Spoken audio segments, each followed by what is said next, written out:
Mickey Krishna గారు. బాబా అనే మాటకి అసలు ఆ తన్మయత్వమే వేరు. ఆ మాటే వేరు. ఆ చూపే వేరు. మనం నమ్మితే ఏదైనా ఇచ్చేస్తారు. ఎన్నైనా చేసేస్తారు. చాలా వీడియోస్ చేసున్నాం. అయితే చాలా మందికి ఒక డౌట్ ఉంటుంది. ఏమిటి అంటే మనం ఏం చేసినా ఇన్ని పూజలు చేశాము, ఇన్ని వ్రతాలు చేస్తున్నాము, పొద్దుగూకులు బాబాని స్మరిస్తూనే ఉన్నాం. ఏమిటి నాకేమి ఇవ్వట్లేదు? నేనెందుకు దగ్గర కాలేకపోతున్నాను? అనే సందేహం ఉండేవాళ్ళుంటారు. దానికి మీరు ఏం సమాధానం చెప్తారు? ఎలా బాబాకి దగ్గర కావాలంటారు అంటే చెప్పండి? బాబా తత్వంలో ఒకరు చెప్పారండి. బాబా ఏమన్నారంటే హ్మ్. బాబా భక్తులు ఎవరి జీవితమైనా తీసుకోండి. హ్మ్. వాళ్ళ జీవితంలో జరిగే సంఘటనలు ఏవైనా కావచ్చు. హ్మ్. అది సత్సంఘటనలు కావచ్చు, దుస్సంఘటనలు కావచ్చు. రైట్. రైట్. హ్మ్. మంచి అన్నీ మంచికే చేస్తాడు బాబు. హ్మ్. హ్మ్. అది మనకేంటంటే మనకేదన్నా చెడు జరిగితే, చెడు జరిగి ఆ చెడు వల్ల మనకు మంచి ఉంటుంది. హ్మ్. మనకు మంచిగా భవిష్యత్తులో ఏదో ఉంది. ఒక ట్రాన్స్‌ఫర్ అయిందనుకోండి నాకు. నాకు హ్మ్. హిందూపురం నుంచి అనంతపురం ట్రాన్స్‌ఫర్ అయింది. హ్మ్. అరే! నేను ఇక్కడే స్థిరపడిపోవాలనుకున్నాను. హ్మ్. బాబా ఏంటి బాబాని మొక్కుకోవడం వల్ల నాకిలా అయింది. హ్మ్. అని నా భార్య కూడా ఎన్నో సార్లని ఏందండి బాబాని మొక్కడం వల్ల, బాబా భక్తులు కావడం వల్ల అనేక కష్టాలొస్తా ఉంది ఆ! అని పక్కింటి ఆవిడ అన్నది. వాళ్ళన్నారు. హ్మ్. కష్టాలే రాని. నేనదే అన్నాను. ఇప్పుడు చాలామంది ఈ జ్యోతిష్యులు చెప్తారు. అవును. నీకు ఇది శని గ్రహము, హుహు. కుజగ్రహ దోషం ఉంది. హ్మ్. దానికి హ్మ్. పరిహారాలు చేసుకోండి అది ఇది చెప్తారు. హ్మ్. కుజగ్రహ దోషం ఉండాల. కుజుడే నన్ను ఆవహించాల. శనే ఆవహించాలి. ఎందుకంటే ఒక అనుభవం వస్తుంది. అవును. వాళ్ళు చాలా కరుణ గ్రహాలని చెప్పరనమాట వాళ్ళు. హ్మ్. అసలు మామూలుగా వాడుక భాషలో కూడా ఏంట్రా శని పట్టినట్టు ఆ! పట్టావు శని అంటారు. పట్టినట్టు పట్టినారంటారు. అవును. కానీ మరి నవగ్రహాలు ఉన్నప్పుడు ఒక గ్రహం హ్మ్. ఎప్పుడో ఒకసారి పట్టాలి కదా మనకి. అవును. శని పట్టి మనల్ని బాధించిన తర్వాత హ్మ్. ఆయనకే కరుణ హ్మ్. కలిగి ఆయన శని యాక్చువల్‌గా చాలా ఏలినా మంది ఇది కూడా చెప్తారండి. ఆ! శని ఏలిన గనక అనుగ్రహిస్తే ఆయనిచ్చినన్ని ఆ! వరాలు అసలు ఎవరు ఎవరు ఇవ్వరు. ఇవ్వరు అని చెప్తారు కదా! హ్మ్. కానీ హ్మ్. వెళ్తూ వెళ్తూ పాపం ఇన్నాళ్ళు బాధ పెట్టారని మళ్ళీ మనకి ఇచ్చి ఎళ్తాడు ఇచ్చే కదా! వెళ్తారు. అవును. కాబట్టి ఆ బాధలు మళ్ళీ మంచియే కోరుకుంటే ఎలా? హ్మ్. ఆ హ్మ్. జీవితం అంతా సుఖాలే కావాలా, ఆ! భోగాలే కావాలంటే హ్మ్. హ్మ్. భోగాలు అనుభవించేవాళ్ళు రోగాల పాలవుతారు. వాళ్ళు ఎప్పటికీ యోగులు కాలేరనమాట. హ్మ్. కష్టాలు అనుభవించే వాళ్ళు, నష్టాలు అనుభవించేటువంటి వాళ్ళే జ్ఞానులవుతారు. అవును. జ్ఞానులే యోగులవుతారు. అవును. ఇది తేడా. హ్మ్. అందుకే హ్మ్. బాబా అంటాడు. ధనవంతుడు ఒకతను వస్తే బాబా దగ్గరకు, హ్మ్. ఇట్లా నేను ఒక ఆమెకు డబ్బులిచ్చాను బాబా. ఆమె నాకివ్వడం లేదు. నాకు ఇప్పించండి అంటాడు. అంటే బాబా జెప్తాడు. అట్లా అట్లా పోగొట్టుకోవడం వల్లనే నీకు జ్ఞానం వచ్చిందిరా ఆ! అంటాడు. ఒక ముస్లిం అయ్యో! దాన్ని అట్లా ఆ! పోగొట్టుకోవడం, పొందడం కోసమే అంటాడు. అవును. అవును. సాయి తత్వంలో ఉన్న రహస్యం ఏంటంటే, హ్మ్. పోగొట్టుకోవడం, పొందడం కోసమే. హ్మ్. టెన్షన్స్ పడడం అనేటువంటిది సంతోషం కోసమే. హ్మ్. విపరీతమైన టెన్షన్ క్రియేట్ అయిందనుకోండి మీకు. హ్మ్. ఆ టెన్షన్ తర్వాత ఒక అద్భుతమైన ఒక గుడ్ న్యూస్ రిజల్ట్ ఇంటావు. ఉంటే గుడ్ న్యూస్ ఇంటావు. మనసు తేలిక పడుతుంది. మనసు తేలికపడుతుంది. హ్మ్. కాబట్టి సమస్యల వల్ల టెన్షన్స్ ఒస్తాయి. హ్మ్. హ్మ్. ఆశల వల్ల టెన్షన్స్ ఒస్తాయి. అవును. ఒక్కొక్కసారి దురాశల వల్ల గూడా టెన్షన్స్ ఒస్తాయి. హ్మ్. బాబాను ఇచ్చేదేదో మంచిదే అనుకుంటే టెన్షన్ ఉండదు. అవును. ఏది మంచిది? నువ్వు కోరుకున్నదే మంచిదని నువ్వు అనుకుంటున్నావు. నువ్వు సర్వజ్ఞుడా? లేదా బాబా సర్వజ్ఞుడా? బాబానే కదా! మరి బాబా భక్తుడు, బాబా పట్ల ప్రేమ ఉండాలి. హ్మ్. అందుకే హ్మ్. బాబా తత్వంలో మీరు అడిగారు కదా! ఆ ప్రశ్నలో ఏంటంటే బాబాకు దగ్గర కావాలంటే హ్మ్. పసి హృదయాలు మనకుండాలి. అంటే ఓకే. పసిపిల్లల్లాగా. హ్మ్. పసిపిల్లలు హ్మ్. అమాయకత్వంతో ఉంటారు. హ్మ్. చాలా స్వచ్ఛమైన హృదయంతో ఉంటారు. హ్మ్. మలినం ఉండదు వాళ్ళ మనసులో. ఓకే. అటువంటి మలినము లేని మనుషులు, అహంకారం లేని మనుషులోనే బాబాను వచ్చి తిష్ట వేస్తారు. అక్కడే కూర్చుంటాడు. ఈ బాబాకు దగ్గర కావాలంటే మన పసి మనుషులుగా అంటే పసి వాళ్ళలాగా, హ్మ్. పసి హృదయాలుగా లాగా మన హృదయంలో అన్నీ ఏమున్నాయి? కామ, క్రోధ, లోభ, మోహ, మత్సర్యాలు, ఆశలు, అరిషడ్వర్గ ఇవన్నీ ఉన్నాయి. అస్సలు ఏది ఎన్ని లేకుండా లేదు. కోరికలు. అన్నీ ఉంటాయి. అసలు టయానికొచ్చేస్తాయి. చిన్ననాడు స్వచ్ఛంగా నవ్వేవాళ్ళం. అవును. పకపక నవ్వేవాళ్ళం. బాగా ఆటలాడుకునేటువంటి వాళ్ళం. అవును. ఆ కులం లేదు, మతం లేదు, ఏమి లేదు. హ్మ్. హ్మ్. పెద్దవాళ్ళు అయ్యే కొలది అన్నీ వస్తాయి. పర్సెంటేజ్ ప్రకారం నవ్వాల్సొచ్చింది. చిన్నప్పుడు పకపక ఆడపిల్లాళ్ళు, మగపిల్లోళ్ళు పకపక నవ్వేవాళ్ళు. అవును. ఆ! పెద్దవాళ్ళయిన తర్వాత ఆడపిల్ల నువ్వు నవ్వకూడదు అంటారు. హ్మ్. హ్మ్. మగ పిల్లోడు అహంకారంతో నవ్వడు. ఓకే. ఆడపిల్ల నవ్వాలనున్న ఆంక్షలతో నవ్వదు. ఓకే. అడగడగన ఆంక్షలు ఆడపిల్లకు వస్తది. పెద్దదయిన తర్వాత నవ్వాలనున్నా నవ్వలేకునేటువంటి పరిస్థితి. ఓకే. ఈ విషయం గమనించు. అట్లాగా పసి హృదయాలతోన బాబాను సేవిస్తే, హ్మ్. బాబాకు అత్యంత మనము సన్నిహితులవుతాం. హ్మ్. అందుకే ప్రహ్లాదుడు చూడండి, ధ్రువుడు చూడండి, మార్కండేయుడు చూడండి. హ్మ్. వీళ్ళు హ్మ్.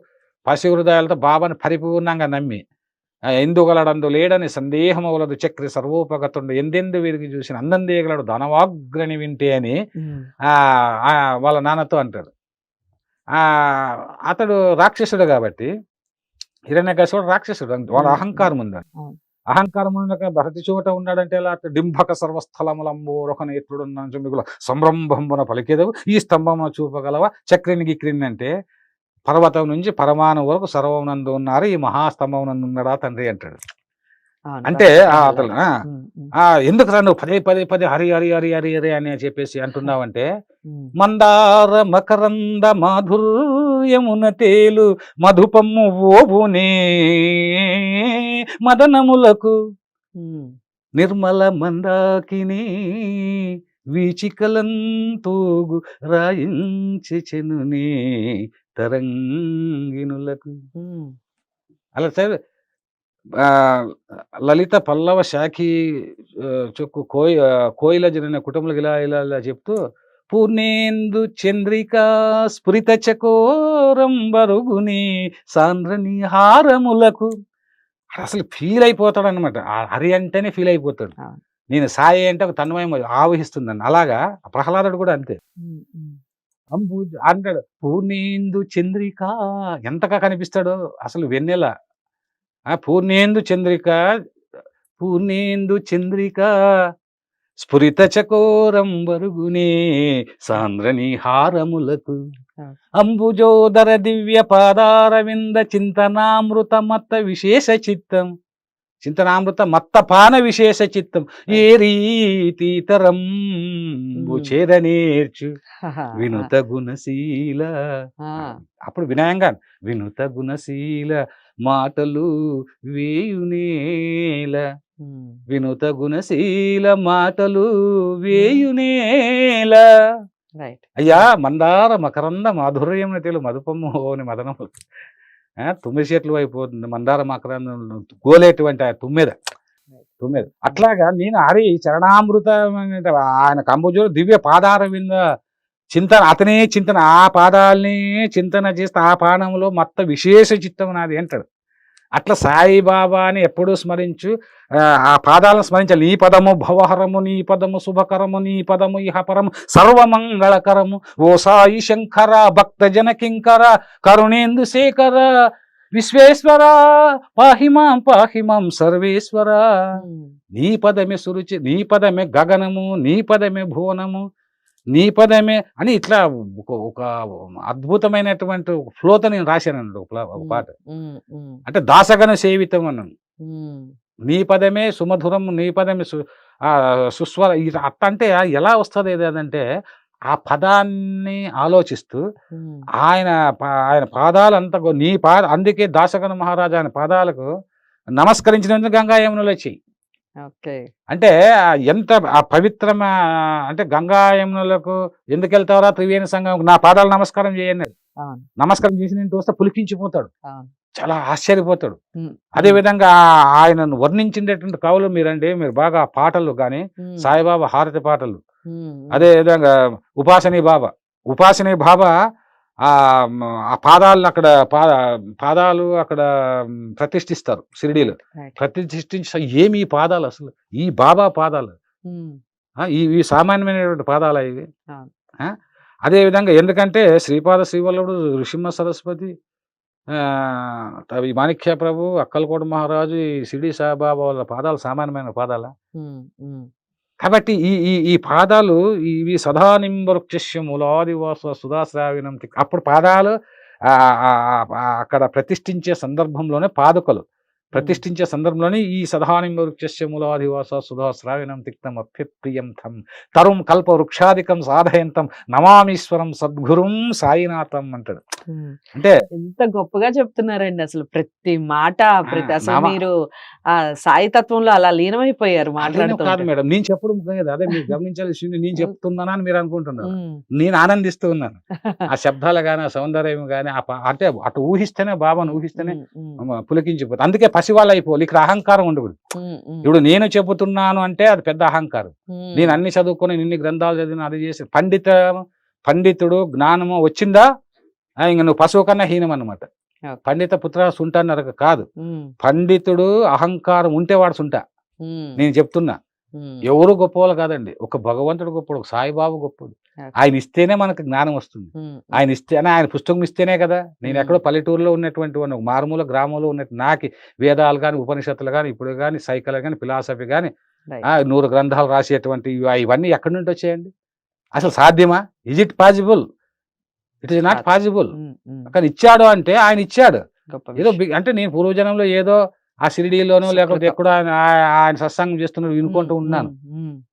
నేను ఇప్పటికే అలా అనుకుంటున్నాను. అసలు అనంత కరుణామూర్తి అసలు ఆ బాబాను నా చిన్ని జీవితం చాలదయ్యని లీలలు తెలపడానికి, నాకున్న జ్ఞానము చాలదయ్యని మహిమలు వర్ణించడానికి, అండపిండ బ్రహ్మాండం నీవు, అవనిలోని పరమాణువు నేను, అంతట నిండిన గురుడవు నీవు, వర్ణించలేని అవధూతవు నీవు, నా చిన్ని జీవితం చాలదయ్యని లీలలు తెలపడానికి, చాలా. నాకున్న చాలా. జ్ఞానము చాలదయ్యని లీలలు వర్ణించడానికి.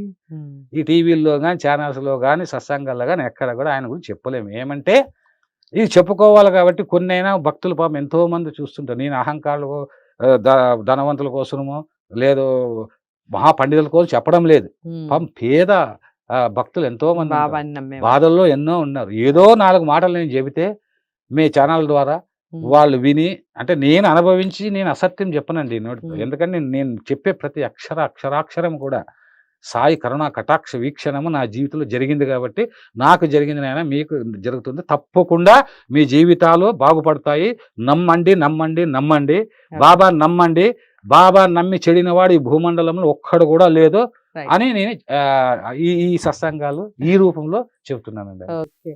సో, బాబాకి సంబంధించి బిక్కి కృష్ణ గారిని అలా కదిలిస్తే చాలు అలా మాట్లాడేస్తూ ఉంటారు. మాట్లాడటం అంటే ఈ మాటలు, ఈ కార్యక్రమాలు, అసలు నేను చేసే ప్రతి పని బాబా నన్ను నడిపిస్తున్నారు అని బాగా నమ్మే వ్యక్తుల్లో బిక్కి కృష్ణ గారు ఒకరు.